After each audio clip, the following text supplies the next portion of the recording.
I salute my friend Stefan. We had a very vigorous discussion last week on his podcast about this very topic. I would make the point, just slightly different interpretation of Stefan, is that the neocons, the globalists, the establishment types around the president, whether they are White House staff from the Republican national establishment or whether they are Democrats or others, Bushites brought in by Jared Kushner and Ivanka Trump, I think they have pushed the president in the direction of war. They would like him to be more mainstream, more neocon. They think that the praise of your actions by John McCain and Hillary and Obama, they think that's a good thing. Sadly, I think the president hasn't had a countervailing influence on him. I don't think that there are a circle of advisors reminding him that the bedrock principle of Trumpism is non-interventionism, that he promised us no more foreign wars for regime change when our interests, the United States, or the interests of the locals are not. Sure, but Roger, word for word, what we got from our White House source Sunday, and my other source as well, and I called you about it, and you were kind of, well, that sounds accurate, but I'm not going to make any statements, is now in the news where he's saying, I don't want war, I don't want no-fly zones. So that's very encouraging. Or do you think Stefan's right? I'm not saying he's right or wrong, that it's like beta testing. No, I think Stefan is half right. He's being pushed in the direction of war, despite the fact that there's no countervailing counsel from advisors to the contrary. His instincts are right on. He reads social media. He follows cable television. He follows InfoWars. And therefore, the reaction of the rank and file Trump supporter has registered. He knows who he is. He knows what he stands for. So it is Trump making the decisions to turn away from the interventionist path. His advisors, Mattis, McMaster, they have failed to capture the king and transform him into being our next neocon president. Roger, I want you to be able to tell us what's up next in the fourth hour when you host, and some of the big news I know you're going to be breaking today, but I wanted to get, since I held Stefan over, he always has great questions. Stefan, throw one question in there at Roger, and then thanks for joining us. Well, I think what the American, I mean, comment then a question. I think the American people is seeing that Trump is having a challenging time enacting some of the central platforms of his domestic agenda. The Constitution clearly gives the president the right to control immigration, but he's being blocked from doing that repeatedly by liberal Obama-appointed judges. He wished to repeal and replace Obamacare. That is hitting challenges. He's done some great work, but he's having challenges getting his domestic agenda done. What people are seeing is that what they want, what they really want from Trump is hard for him to do domestically. But man, if he wants to go lob some bombs, by which he's supposed to go through Congress, the entire system is a slippery slope that allows him to do that. I think people are getting a sense of how big the fight is ahead of us and how much we're going to need to concentrate to support Trump. And it shows how reckless the elites are. It shows how reckless the elites are. You have a final question for Roger? Yeah, so Roger, do you think that people are beginning to wake up to some of the challenges and the deep state fighting back and what a monolith it is that needs to be opposed? I think they are. Today's news that Carter Page, a low-level issue advisor to Donald Trump, who admits today he's never met Donald Trump or even shaken his hand, and who had no authority in his campaign, was subject to government surveillance through a FISA warrant. I believe that there's a great deal of evidence that indicates that I was also surveilled under that very same warrant or a duplicate of it, and I think Paul Manafort was as well. Their rationale for this, Stefan, was the Russian collusion, which clearly doesn't exist and for which there is no evidence, meaning their real motive was politics. They were using the investigative surveillance capability of our intelligence services to spy on Trump and his advisors for purely political reasons. And that's totally illegal. Watergate times 10.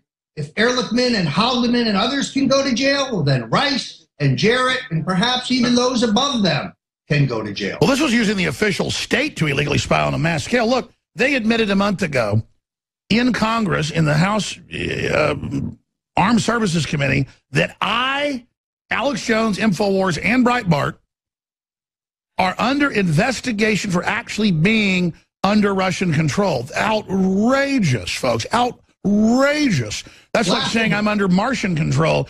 Now, why'd they do that? Because they got us under surveillance, and they want to be able to tell the president, don't talk to Alex Jones, don't talk to Roger Stone, because they're under investigation as Russian spies. That's how they... Don't talk to Nunes. He's under investigation now. Oh, and Rand Paul, he's under investigation. They're saying get rid of the entire election and get rid of all the Republicans that got elected because the Russians ran it all, Roger. It's now reached that level in Atlantic Monthly and in The Economist magazine. Well, and there's one person who for sure knows that that's false. That would be Donald J. Trump, the president of the United States. And I think that strategy has failed. I trust his instincts. I understand that when Donald Trump has all the information, he will invariably make the right decision. All right, I've kind of run over here. I know you got to go in 2 minutes. You're up in 40 minutes live. Stefan Molyneux, my friend, thank you so much for joining us today. Just always thought-provoking. Thank you, sir. Thank you. We got 2 minutes to break, Roger. Sorry for interrupting. Tell us what's coming up in the next hour. Well, I think we're going to focus, Alex, on the Trump economy, something he's not getting credit for. We're going to talk about the machinations of Google to strangle alternative media, which is, surged in this most recent election. We're going to talk about Stephen K. Bannon and why the president seemed to throw him over the side in an interview in which the president actually said, I barely know the guy. So that will be a focus. A lot of good inside stuff, and we'll be making some news in the next hour. I don't know if you can say this on air, but what's that rule about Trump? First he starts saying, hey, what do you think of this guy? And then, hey, other people are saying bad things about this guy. And the next, I don't know this guy. That's when you're gone.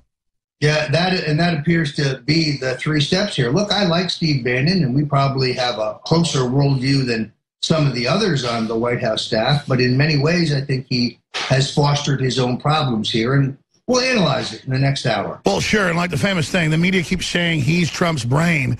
I know Trump knows that's bull, but it just becomes a distraction from the fact it is Trump calling the shots, undoubtedly. That's why they always call me or you Trump's brain, which is just ridiculous. Yeah, look, this is a very key point. I think that there are those in the mainstream media who have picked up on the fact that the president hates it when he believes others are taking credit for his accomplishments. If you read my book, Making the President 2016, I make it very clear that Trump is his own strategist, that there is no Karl Rove in Trump world. And by the way, that's not hype. Trump really is the guy. Look how... Yeah, absolutely. All right, that's up on Drudge saying he's not my brain. I'm not sure which is worse, though, Alex. That shirt that he's wearing or the headline. I'm not sure which is. Roger Stone coming up in 40 minutes. I'll be back with your phone calls and more. Roger Stone is there. Is he there now? Good. We're going to Roger Stone. He was a little late getting on this because he was on with me last hour. I appreciate Roger. I just want to point out, DrudgeReport.com, we put it on screen, Navy SEALs training to take out Kim Jong-un. Listen, we need to see 5,000-pound bunker busters on his ass. I'm not a tactician, but I've studied it. You do not need to send down Navy SEALs into some armed compound with 5,000 crazy North Koreans. That is a suicide mission. USA not bluffing, hidden sub-threat, nuke sniffer deployed. Yeah, in fact, we broke that yesterday. They got nuke sniffers, planes out flying around. And they've also got missiles being fired off our coast. This is just insane asylum. In fact, I've kind of gotten World War III fatigue. I should have been all day. People finally understand World War III could happen. North Korea is not blinking. China says they may nuke North Korea if they don't back off. Russia also has aircraft in the air right now around Japan and North Korea that can carry a nuclear load. And that's, I think, why the U.S. sent the nuclear tracing aircraft out there to try to monitor that. And we saw some positive statements out of Russia today towards Trump, like, hey, yeah, let's clean up North Korea. Let's clean up, in fact, they're talking about getting rid of Assad now. Russia is. I think Trump said, hey, we'll do business with you. We'll end all this, but we got to deal with these crazy people first. Thank you. Great job, guys. There's a live show kind of at 3 if you want to be part of that. We'll talk about all this breaking stuff with Rob Dew and others. It'll be on InfoWars.com, so let's do it together. All right, Alex. Great job. Thank you. Roger Stone, thank you so much, my friend. I'm going to skip this network break so you have more time, and I'm going to skip the 50 after. If the network doesn't like it, I'll just get rid of the 4th hour and start my own network. But, that's just however it works. I love GCN. But I want to give you your time back, Roger Stone, because you're a busy guy and in high demand. Wow, so much going on. Where do you want to begin? I'm going to turn the baton to you, my friend. Yeah, it's really hard to know where to start, Alex. I mean, there's bombshell news today that should have the Obama administration and the Clintons quaking in their boots because Donald Trump does an interview with Maria Bartiromo in which he says that FBI Director Comey saved Hillary's life by not bringing her up for prosecution, that she would be on trial right now but for Mr. Comey. But now he won't say, as he had said previously, that she shouldn't be investigated and tried on her various Clinton Foundation or email-related scandals. This is not good news for Mrs. Clinton. You'll remember, Alex, what they told us at the end of Watergate. No person is above the law. Then you have President Trump seeming to throw our friend Steve Bannon under the bus. As you correctly pointed out, I want to get this right. There's actually, I think, 4 stages. It's who is Steve Bannon?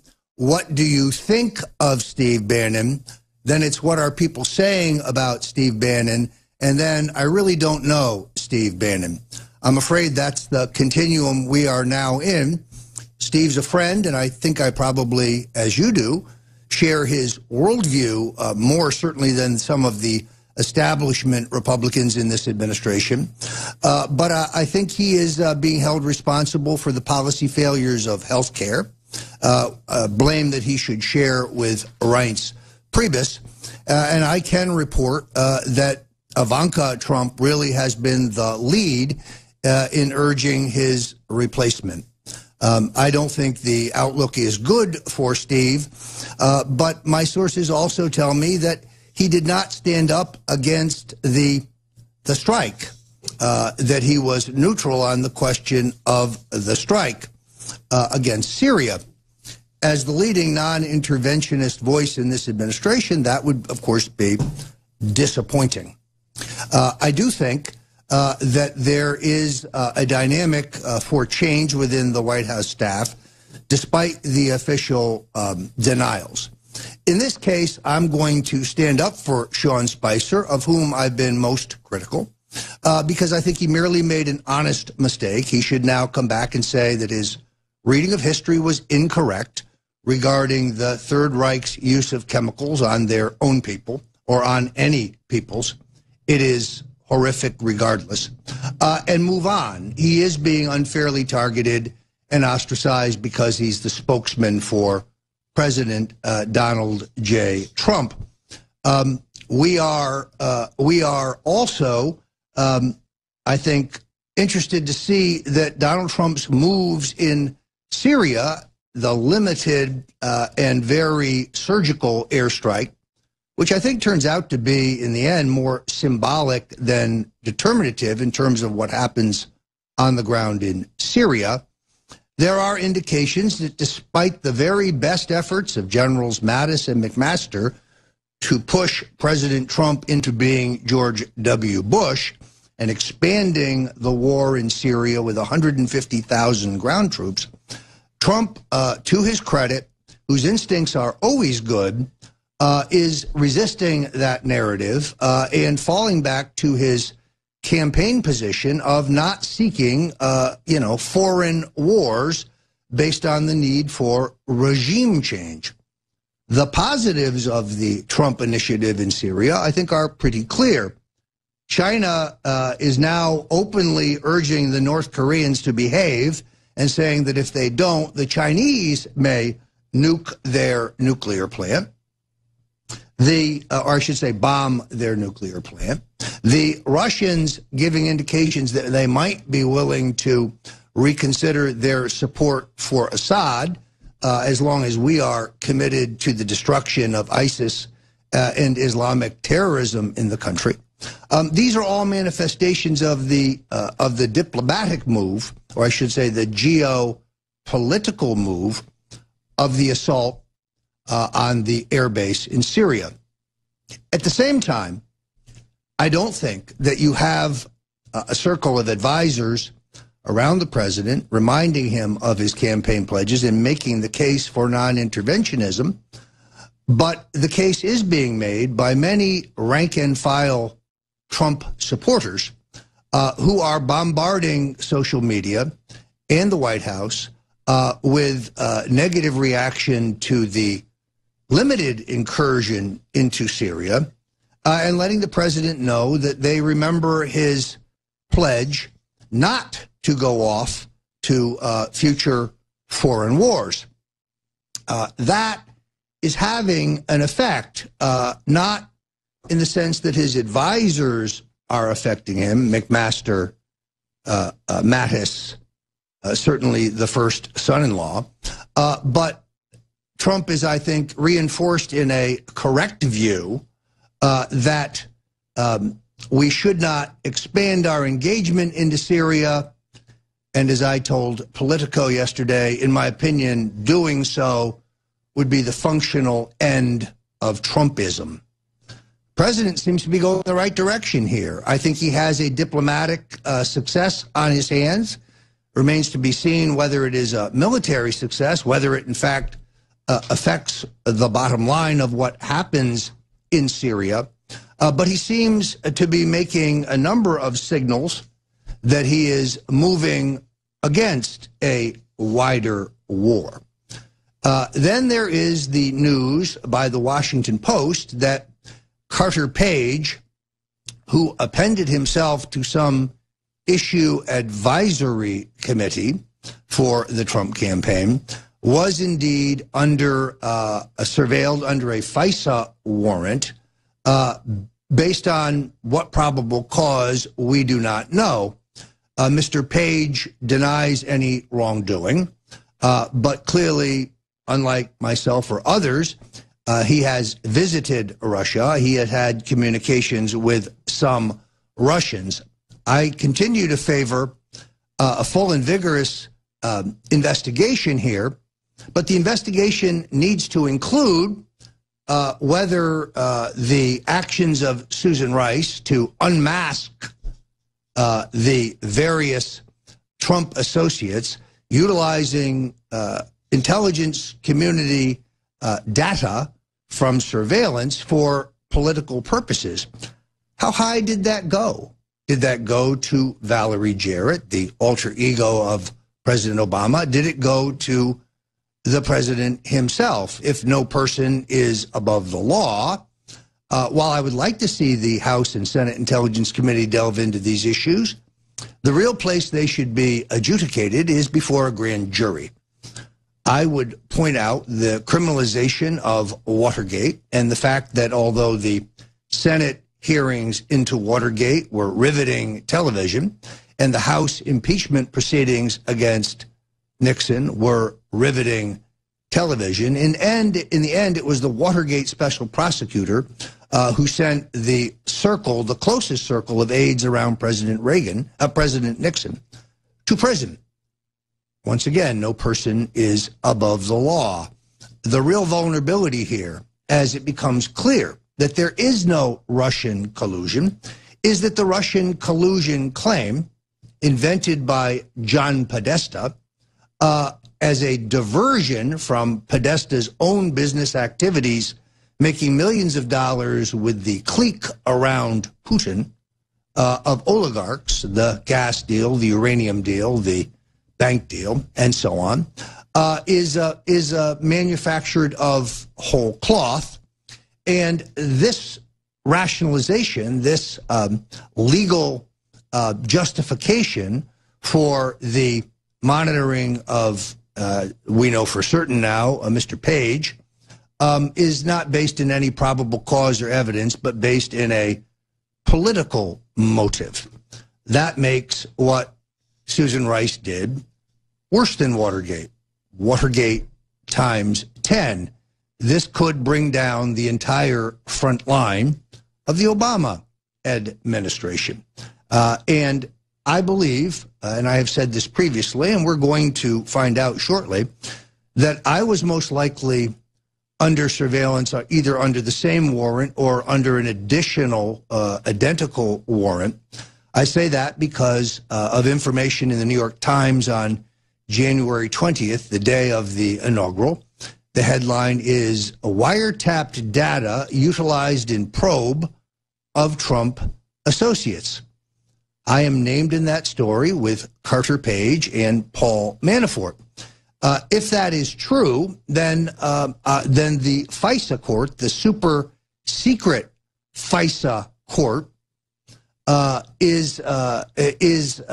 has conducted this surveillance for political motives, that Rice and others used the fruit of that surveillance for political purposes, and most importantly, my civil rights, my civil liberties were violated on the basis of no probable cause, on the basis of no real tangible evidence, on the basis of a outrageous claim by John Podesta. I am huddling with my lawyers to see what my options are, with the caveat that I hear deafening silence from the House and Senate Intelligence Committees. John McCain has defamed me, has said things that are patently not true, has claimed that I have a relationship with former Ukrainian President Yanukovych, who I have no relationship with whatsoever. I've never worked for him. I've never met him. I don't know him. I have no association with him. He's also said that I have association with the Russians. That's also false. On the House side, Congressman Adam Schiff, a politician on the make, a guy who may think he's going to move to Dianne Feinstein's U.S. Senate seat over my dead body, is incorrect. He has made a number of flat statements about me that are false, that are demonstrably false, and I await my time in front of either committee. But what I hear is deafening silence from both. Now, it's not because the president's action in Syria has knocked the wind out of the Russian narrative. The mainstream media continues to try to whip this. The fact that the Carter Page story in today's Washington Post is a page one story proves the point. So Washington is boiling now with intrigue. The House Democrats are flummoxed by the fact that Devin Nunes selflessly stepped aside, even though he's done nothing wrong, and will now leave the prosecution of this investigation to Trey Gowdy and Congressman Tom Rooney from my home state of Florida, both good men, both former prosecutors, both attorneys, and they will insist on an investigation that is broader than just the question of Russian collusion, that will extend to the improprieties with surveillance information by the Obama administration. Thanks for joining me at InfoWars, and we'll be right back. Welcome back to InfoWars. I'm Roger Stone, sitting in for that freedom fighter patriot, Alex Jones. And I want to remind our listeners yet again that InfoWars, like so much of alternative media, is under assault as never before, as the globalists and their allies in Silicon Valley, who control Google and Facebook, seek to limit our reach and our ability to rally the populace, as we did for the election of Donald Trump and the ongoing fight for freedom. That's why we need you to go to the InfoWars store and look at many of the terrific products there. The one that's intrigued me the most recently is Caveman, which is a great kind of fundamental, high-quality superfood support product, which boosts immunity, I think promotes stronger bones, clearer skin, greater energy. I mean, you're taking things like turmeric root and chaga mushroom, bee pollen, bone broth. Many of these are proven natural supplements that were used by our ancestors long before we could read the New York Times. And you will see that this particular product was 5 years in development. It has hundreds of testimonials in terms of overall well-being. And right now, it's 33% off in a very special limited time sale. That's a great price. And this is a product that I have now tried and must tell you, I like it and I commend it.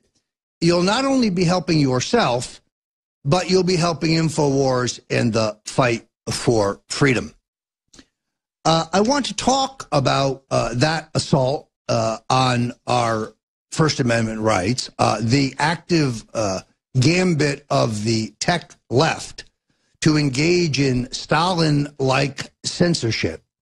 You see, they can't argue with the fact that their policies, whether they be their fiscal policies of borrowing and spending, their adventurous foreign policies, their porous border immigration policies, their one-sided rigged trade policies, their policies have brought the country to its knees.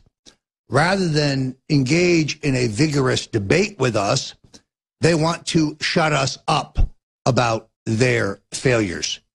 And many Americans and many journalists look at me like I'm some kind of a conspiracy theorist when I talk about the fact that in Christmas of 2017, buried deep in the 2017 National Defense Authorization Act, and never mentioned by the president in his official statement after signing it, was the Counter Disinformation and Anti-Propaganda Act of 2017. This essentially makes free speech on the internet, it criminalizes certain free speech that is deemed to be, quote unquote, fake news. There you have it, folks. This sets up essentially the Ministry of Truth, the National Board of Censorship, if you will. The new law will allow the government to crack down with impunity against any media outlet that it deems to be propaganda. This piece of legislation provides huge amounts of money to fund counter-propaganda, to make sure the government's approved stories drown out alternative news, or any journalists like those here at InfoWars who challenge the U.S. government narrative of events. This would be an entirely legal crackdown. It's also been called the Countering Information Warfare Act of 2016.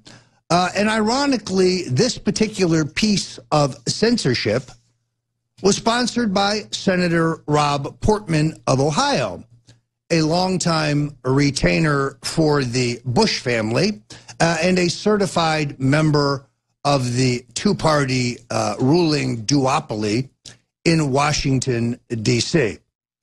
How is this manifesting itself? Well, we've reported extensively here at InfoWars.com about the active treachery of Google and Facebook. A story from email marketing in March of 2017 notes, incredibly, that Google, when putting forward press releases from Hillary Clinton's campaign, classified those as updates, whereas Donald Trump's were classified as promotions. This interpretation alone guaranteed that Hillary Clinton's press releases would get millions of more opens than Donald Trump's. It's a perfect example of the subtle techniques that the folks at Google were using in their efforts to limit the reach of Donald Trump during the campaign, and typical of the kind of efforts that are being used to block InfoWars.com or StoneColdTruth.com or the Stone Zone, or I should just say StoneZone.com or Daily Caller or Breitbart or so many other fine sites. Paul Joseph Watson yesterday posted the proof, a claim, a story that said correctly that Hillary Clinton essentially sold 20% of the uranium production in the United States to a company that is controlled by Vladimir Putin and the Kremlin. But Snopes.com, it is noted in the lower left corner, deems this story to be fake news. Well, I deem Snopes to be fake news. And the idea that some third party is going to decide what we can read and what we cannot read, or what we should believe and not believe, it's entirely antithetical to the First Amendment of the U.S. Constitution. That's what we're up against.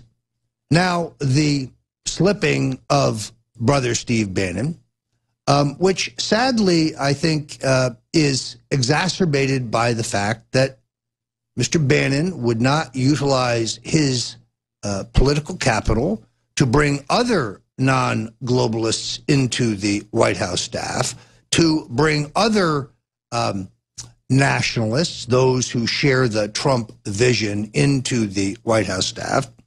Now, sadly, surrounded by his establishment enemies, Steve Bannon's alone. This makes the question of his long-term survival or his even his future effectiveness unclear.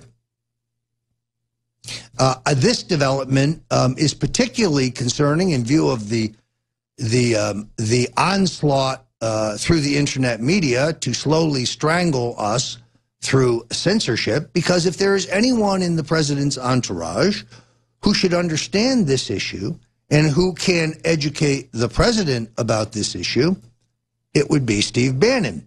He comes, after all, from alternative media.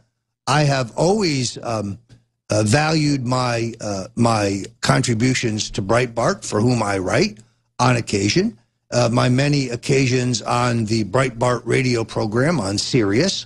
But it is therefore problematic that while Mr. Bannon may be on the skids, the folks at Facebook, the folks at Google are whining and dining.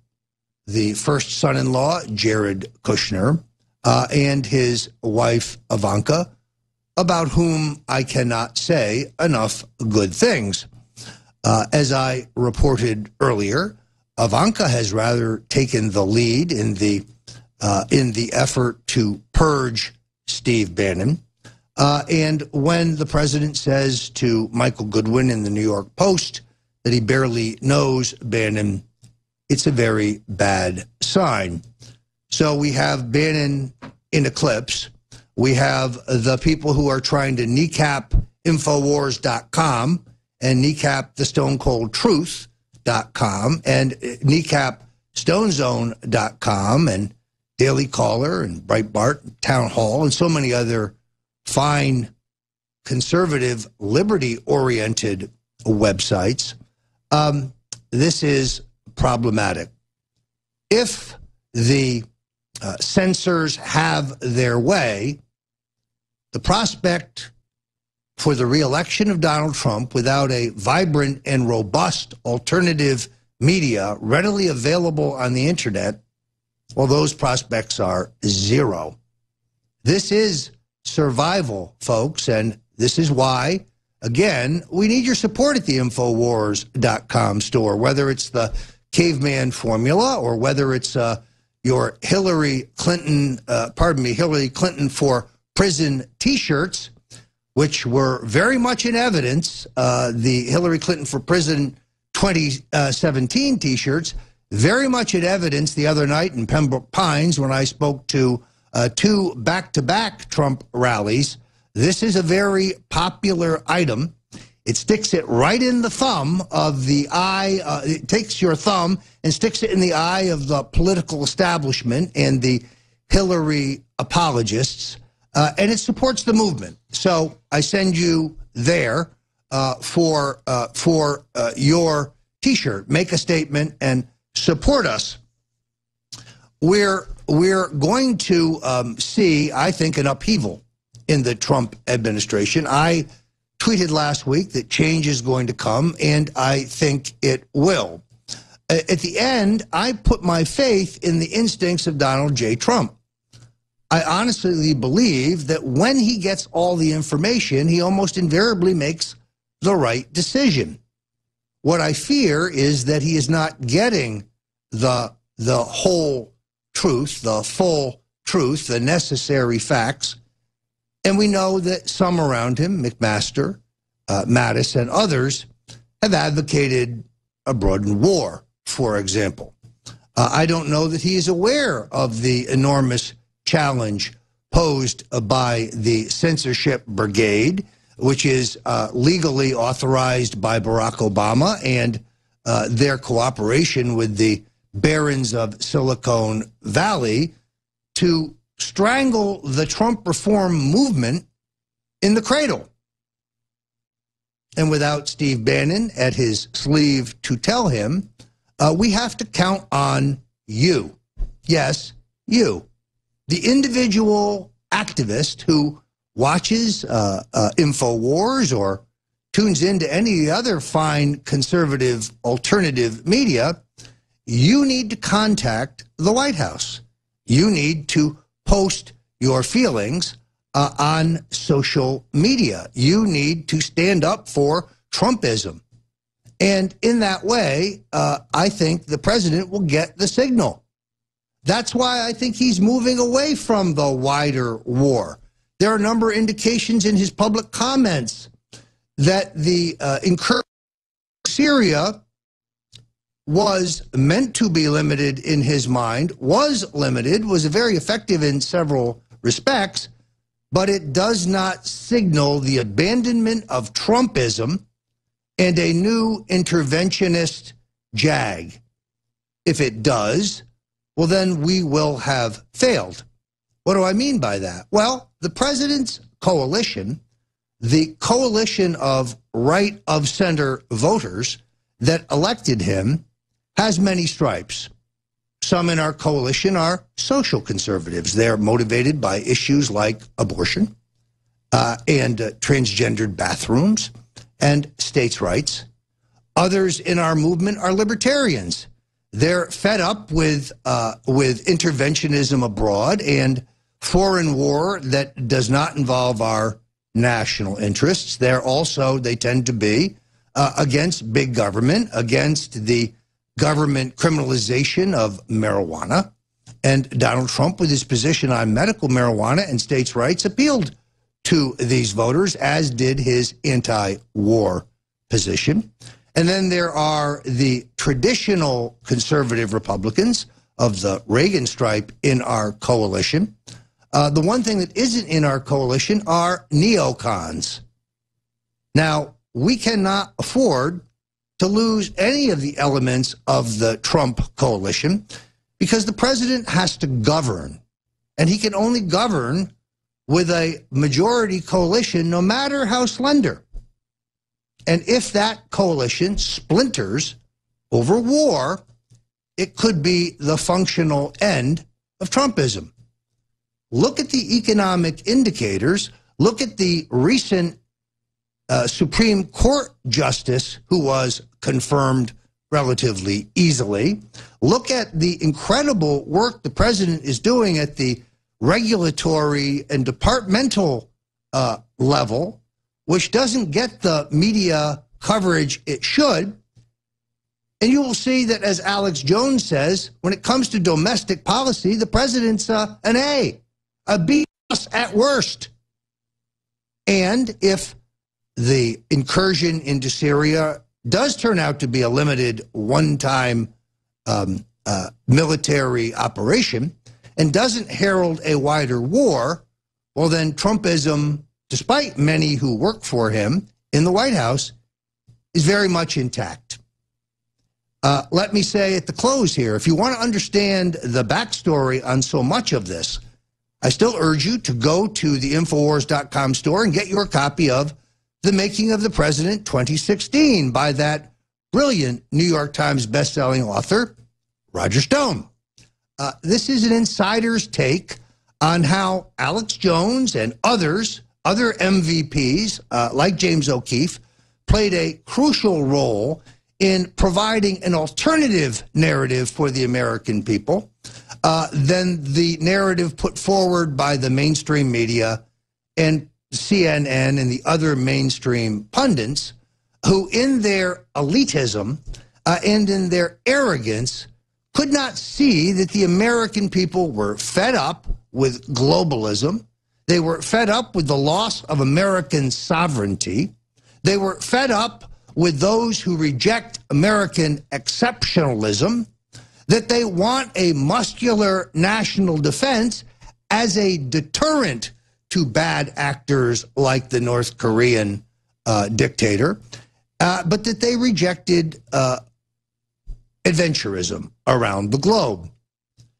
It's a definitive look on how Donald Trump pulled off the greatest upset in American history, and you can still grab it at the InfoWars.com store now. Thanks for joining us. I'll be right back. All right, so I've just gotten word that we're going to keep moving, and that is a good thing. It is a great opportunity to point out to you again that we have the challenge that I spoke of in terms of the efforts to kneecap us through troll bots and fake news blockers. There's a dozen different names for the techniques that the tech left is using against InfoWars. That's why I think it's a perfect time to let you know about the Eastern mega special that is now on at the InfoWars.com store. Thanks to you, we can keep this fight for liberty going. And we can keep the lights on. And we can send out investigative reporters to the hot spots around the country and the world where there's breaking news that you, as an InfoWars.com watcher or listener, need to know. So there is a sale to end all sales right now with 30% off of Brain Force, 25% off of Super Male Vitality, 25% off Vitamin Mineral Fusion, 25% off of Secret 12 Vitamin B12, 25% off of Super Female Vitality. We treat the genders equally here at InfoWars.com. And 25% off of Survival Shield, which is one of the best antioxidants that you'll find out there in the market. Long before I ever met Alex Jones, long before I became an aficionado and a member of the family here at InfoWars, I had been a believer in holistic medicine and the use of natural herbs and supplements to supplement and, in fact, have a prophylactic effect on health. And I can tell you there are, sadly, a lot of bogus purveyors out there who are selling you products that are mostly filler or that are of inferior or diluted quality. You will never find that at InfoWars.com at the store. Every one of these products has to go through the rigorous testing and the personal approval of Alex Jones himself. And he sells nothing in which he does not believe. And that belief is based on hundreds and hundreds, in some cases thousands, of individual testimonials. People who have tried and tested the product and come back and said, this really works. This is a great product. So no matter what you choose, you can do so with confidence that every one of these products is the best available. That when you buy iodine, for example, the iodine supplement, you are getting the best iodine, the most efficient or effective iodine available on the market. A lot of these herbs and key natural elements are not that easy to find in high quality quantities, but InfoWars manages to do that. Every once in a while, I get upset when they're out of a product, but frankly, I think people who are into alternative supplements understand that the quality is here, and therefore some of the best products sell out very quickly. The Super Fluoride toothpaste, which is now available not only in the peppermint flavor, but a new bubblegum flavor, which is great for kids. My grandchildren love the bubblegum. They thought that the peppermint was a little spicy, a little harsh. My wife, on the other hand, likes the peppermint, and that is the whitest, most gleaming smile you're ever going to see. So this is a perfect example of the high-quality product that you can only get here at InfoWars. And not only are you going to have better oral health, and frankly, the health of the gums has been tied directly to heart health, heart disease, and so on, but you're going to be helping the fight for freedom. You're going to be giving us the war chest we need to take on the globalists, to take on the folks at Google, to take on the censors who would seek to silence those of us who stood shoulder to shoulder for Donald J. Trump. So it's a win-win situation, folks. You can help back the revolution, and you can get superior products. Please hit the InfoWars.com store. We need your support. We value your support. And with your support, the fight for liberty will go on. I noticed that I got a lot of mail today pointing out to me that Michelle and Barack Obama, our esteemed former president and the future nominee of the Democratic Party for president in 2020, mark my words, Michelle Obama, are in Tahiti, a country that has no current extradition treaty with the United States. Now, the president is slated to return to the United States on Monday, but that appears it has now been postponed with the arrival of the former First Lady on Saturday. The president's been staying for at least a month, 30 miles from Tahiti in a private island resort called the Brando, which can only be reached by boat or small seaplane. Now, he may have left this resort to go to French Polynesian islands, but the question is this Elba? Is the president out of the country and unavailable because perhaps, just perhaps, he sees Susan Rice and Valerie Jarrett headed to the grand jury, and he sees the collapse of the phony Russian argument and the spying on Donald Trump about to hit the fan? Yes, you heard it here first at InfoWars.com. All right, so we're going to continue the terrific reporting of Jerry Corsi last week regarding the Soros-funded fight for the future is yet another manifestation of the Google effort to choke us. I've seen this myself at StoneColdTruth.com, and the fact that we are in our retweets, while we were surging before the election and after the election, now suddenly we're mysteriously down. Yes, it's an all-out assault on our First Amendment,